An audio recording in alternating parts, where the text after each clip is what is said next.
गौतम बुद्ध हमेशा ही सही समय पर प्रवचन देने पहुंच जाया करते थे।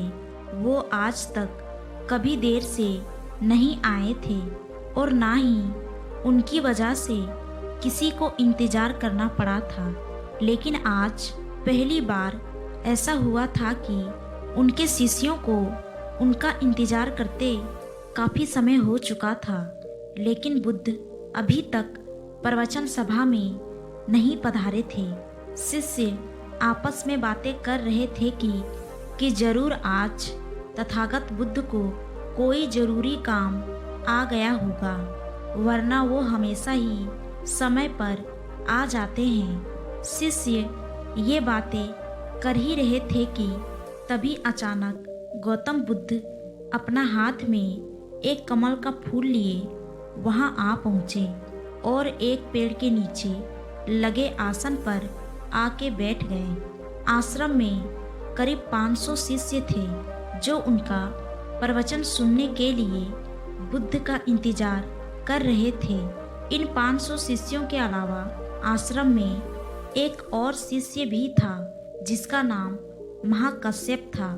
आश्रम के बाकी शिष्य मानते थे कि महाकश्यप पागल है, क्योंकि वह कभी भी उनके साथ बैठकर बुद्ध के उपदेशों को नहीं सुनता था। उसने आज तक कभी ध्यान भी नहीं किया था और ना ही कभी ध्यान करने का प्रयास भी किया था। वह बस पूरे दिन चुपचाप किसी पागल की तरह आश्रम के एक पेड़ के नीचे बैठा रहता। ना ही उसके पास कोई बात करने आता और ना ही वो किसी से बात करता। जब उसका मन करता तो आसपास के गांव में जाकर थोड़ी सी भिक्षा मांग लेता और भिक्षा में जो कुछ भी मिलता उसे खाकर उसी पेड़ के नीचे फिर बैठ जाता। वो बस पूरे दिन आश्रम के पेड़ पौधे, आसपास बिखरे पत्ते, घास और आश्रम में आते जाते भिक्षुओं को ध्यान से देखते रहता। सभी का विश्वास था कि वो एक धार्मिक इंसान नहीं है। आश्रम में रहने वाले सभी भिक्षुओं का मानना था कि वो एक पागल और मूर्ख इंसान है जिसे कोई भी कुछ नहीं सिखा सकता। तो आज के दिन गौतम बुद्ध आए और आकर आसन में बैठ गए। बैठते ही उन्होंने अपने हाथ में लिए कमल के फूल को देखना शुरू कर दिया। शिष्य इंतजार कर रहे थे कि बुद्ध कुछ बोलेंगे, लेकिन बुद्ध कुछ भी नहीं बोले। वो बस उस कमल के फूल को ध्यान से देखते रहे। बुद्ध उस कमल के फूल को देखने में इतने खो गए, इतने ध्यान मग्न हो गए कि कब मिनट घंटों में बदल गया उन्हें पता ही ना चला। कई घंटे गुजर चुके थे, लेकिन बुद्ध ने एक शब्द भी नहीं बोला था। वो बस उस कमल के फूल को देखे जा रहे थे। अब वहाँ बैठे 500 शिष्यों के अंदर जोरों की बेचैनी मचने लगी। सभी इंतजार करते करते परेशान हो चुके थे। तभी अचानक वहाँ बैठे भिक्षुओं को पीछे से किसी के जोर से हंसने की आवाज़ आई। उन्होंने पीछे मुड़कर देखा तो उनके आश्चर्य का ठिकाना ना रहा। महाकश्यप बुद्ध की तरफ देखकर जोर जोर से हंस रहा था। इतने सालों में लोगों ने आज उसे पहली बार हंसते हुए देखा था। इससे पहले वो कभी भी ना हंसा था। वो भी इतनी अद्भुत हंसी लग रहा था कि मानो सारा ब्रह्मांड उसके साथ हंस रहा हो। उसकी भयंकर हंसी पूरे आश्रम में गूंज रही थी और वो बस हंसे जा रहा था। भिक्षुओं ने बुद्ध की तरफ देखा तो अभी भी उस कमल के फूल को ही देख रहे थे और उनके आँखों से आंसुओं की धारा बहे जा रही थी। थोड़ी देर बाद महाकश्यप ने हंसना बंद कर दिया। उसके बाद बुद्ध ने अपनी नज़र कमल के फूल से हटाई और वहाँ बैठे भिक्षुओं की तरफ देखकर कहा, मैं जो कुछ भी तुम्हें शब्दों के माध्यम से दे सकता था मैंने वो सब तुम्हें पहले ही दे दिया है, लेकिन जो शब्दों के माध्यम से नहीं दिया जा सकता है वो मैंने महाकश्यप को दे दिया है। और यहाँ से शुरुआत होती है जैन की। जैन एक संस्कृत का शब्द है जिसका मतलब होता है ध्यान।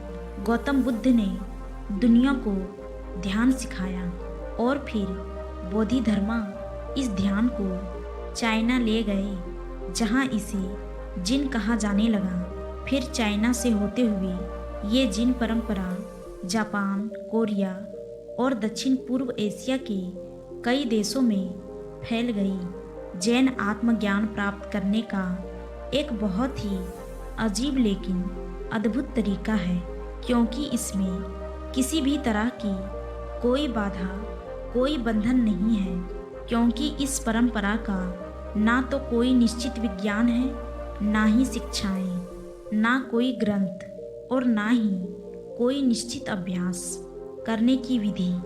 बस आपको अपनी आंखें बंद करके बैठ जाना है और इंतज़ार करना है। फिर ये घटना आज नहीं तो कल आपके अंदर घट ही जाएगी। जैन परंपरा में ध्यान करने का कोई निश्चित तरीका नहीं है। इसमें आपको बस जागरूक होकर ये देखना होता है कि आपके दिमाग में किस तरह के विचार उठ रहे हैं, लेकिन आपको उन विचारों में उलझना नहीं है। एक विचार उठेगा और फिर वो अपने आप गायब भी हो जाएगा। बस आपको उन्हें पूरी जागरूकता के साथ देखते रहना है। जब आप मन में उठने वाले किसी एक विचार का निरीक्षण पूरी जागरूकता के साथ करते हैं और फिर जब वो विचार आपके मन से गायब हो जाता है और आप दूसरे विचार के निरीक्षण के लिए तैयार होते हैं, तो आप पाएंगे कि दूसरा विचार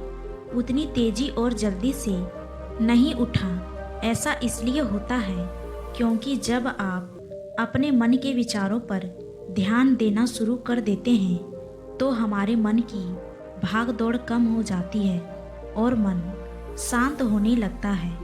और फिर एक ऐसी अवस्था भी आती है जब हमारा मन विचार मुक्त हो जाता है।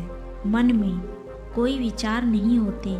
दो विचारों के बीच की यही विचारहीनता ही सच्ची चेतना कहलाती है। शुरुआत में इस विचारहीनता का समय ज़्यादा लंबा नहीं होता। ये ज़्यादा से ज़्यादा 8-10 सेकेंड का ही होता है, क्योंकि हमारे दिमाग को सालों से लगातार सोचने की आदत पड़ चुकी है। लेकिन अगर हम लगातार प्रयास करते रहें तो धीरे धीरे विचारहीनता का ये समय भी लंबा होता चला जाएगा। और ये समय जितना लंबा होगा उतना ही हम जैन को समझ पाएंगे, ध्यान को समझ पाएंगे और उतना ही हम खुद के और करीब होते चले जाएंगे। दोस्तों, उम्मीद करती हूँ कि आपको इस कहानी से बहुत कुछ सीखने को मिला होगा। धन्यवाद।